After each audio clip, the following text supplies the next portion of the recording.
It's uDiscover Music at the Long Road Festival with my good friends, the Wandering Hearts. Hi, guys. Hello. Tara, Chess, Tim, AJ. Guilty.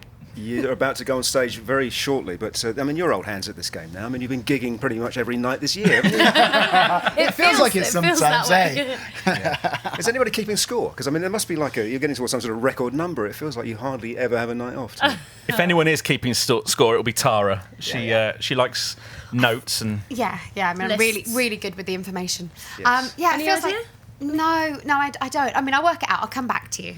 I'll let you know. Let me know. But it's been a crazy 2018. It Certainly has been. has, Just yeah. tons and tons of gigs. It's been really fun. And not just in the UK, because of course you had your epic trip to Nashville, which I'm going to steam in and ask you about straight away, because it was just so amazing, wasn't it? It was absolutely ridiculous. And we're building up for such a long time towards it, but I don't think any of us expected to get on the other end and go straight into doing shows at the Ryman and the Opry and going to Graceland, playing at Bluebird and stuff. They're things that we've thought about and looked towards for such a long time.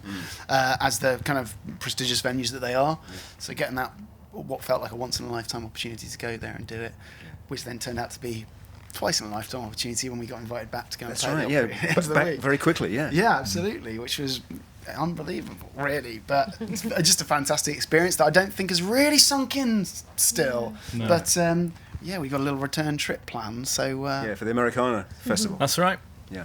Which is a very prestigious thing to get. I mean, especially coming so quickly off the back of the previous visit. I think it's a funny thing because when we went for the first trip, we almost didn't believe it was going to happen. So I think when AJ says it didn't sink in, it wasn't until we got on the plane we really believed we were going to Nashville. And it wasn't until we landed and was about halfway through, I think, the second song at the Ryman, we were like, oh my God. Yeah, okay, yeah, this is a thing. So it's kind of the same with Americana Fest. It's like, well, they've let us play. They've said we can. So I think it's still that thing of, going out and playing these amazing, venues and all these amazing artists that we're going to get to see, British artists, American artists. It's really exciting. Did you find a sort of differentiation between the words country and Americana out there? Because here it's sort of two different things, isn't it? There's this fine dividing line between the two things. Yeah, I mean, we've tried really to never really put a genre on what we do, because we do generally think it's hard. And I think the beauty of when we were out in the States and Marty Stewart would actually introduce us onto the stage, and he's basically saying, I don't care what these guys are. He just said, just enjoy them for what it is, and they did seem to, which was amazing. And I think that gave us a bit of a boost actually, because we just thought, 'cause we can all enter into arguments about what's country music and what isn't country music, and we are just what we are. We're the sum of 4 different people who have different influences, and the music we make is just a natural result of us. So we try not to put a genre on it, but we're happy with either. But to get that endorsement from such a giant of the form as Marty Stewart was pretty amazing, wasn't it? Yeah, I mean the guy's a hero with an incredible legacy behind him already, and to have that as our introductory. Yeah, our introduction to playing shows out there and music scene out there is something that I don't think money could ever buy.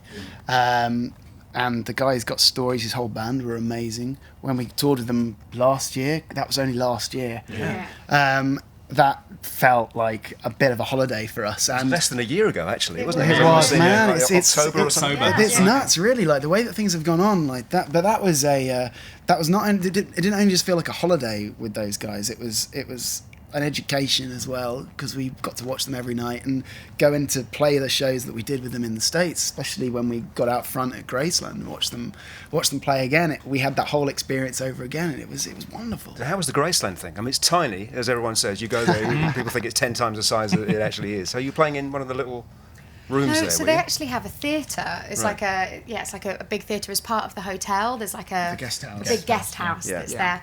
So it was there, and it was a really cool audience, but we had a funny thing happen at the end of the gig. So in America, the audiences in America are different to the audiences here, and people kind of, we had this wonderful standing ovation, and people like to call out and say things. And so we finished the set, and this lovely man got up and came to the stage, and we were like, oh, it's obviously someone who works here. And he was just coming for a chat, asked if we'd been to Sleaford. So we were like, no, is this normal? and then we probably exited the stage. It was the weirdest thing, but Wow. a great gig. Home from home. That's it. Oh yeah. Yeah. How's it been since you came back? I mean, I'm sure every time you play a gig, it kind of, helps the sort of collective experience and makes you, feel better about the next time you take to the stage. But you've done this so much in the last year or two. I mean, it feels like you can play a gig on any size stage now, whether it's a small one or a bigger one. Yeah, I don't even know if we have a favourite kind of gig anymore. So, we do have other musicians that we often play with or have done over the summer for the bigger shows. But actually, for me personally, I've come back round to just loving the four of us and Lee, our bass player, who pretty much comes everywhere with us now, which is amazing. So you're right. I mean, every sort of possible size of stage we've seemed to have done now. And it's so funny, even on the biggest of stages, we always try and stand really close to each other, so we look lost on a massive stage, but we don't really care, because it's as long as we can hear each other sing, which is obviously a massive part of what we do. We just need to keep that. And we're constantly learning as well, and rehearsing and trying to better what we're doing, and learn from people like Marty Stewart, and get back into the studio and go, right, okay, how can we do something that makes us, I don't know, like I guess we're taking from all of our experiences that we've had recently and just trying to better what we do. And even like a couple of days ago, we were back in rehearsals and trying to play around with a different set list, and so it's really cool to have that, even though it feels like we're doing the same thing time and time again. It's really cool to go back and just check and go, okay, is this the best that we could do? Like, can we do it any better? Yeah. What else can we change? What works, what doesn't, kind of. So yeah, it's really good fun. Yeah, and dare I ask whether you're thinking about the second album yet? Is that anywhere in the conversation? Yeah, we're thinking. We're thinking for sure. We're always looking for ideas and inspiration, and we're pretty much always writing anyways. But we've been writing in earnest a bit recently. Not always in earnest. And in Hackney. Yeah, and in Hackney too. And in Norfolk. Yeah. We did go past Sleaford actually, and that brought it all back. Good idea. So yeah, we've definitely got some things in the running, which will definitely be strong contenders for a second album. Guys, it's lovely to see you again. You too. See you. Have a good Thank you, gig. Paul. See you soon. Take care. Cheers, man.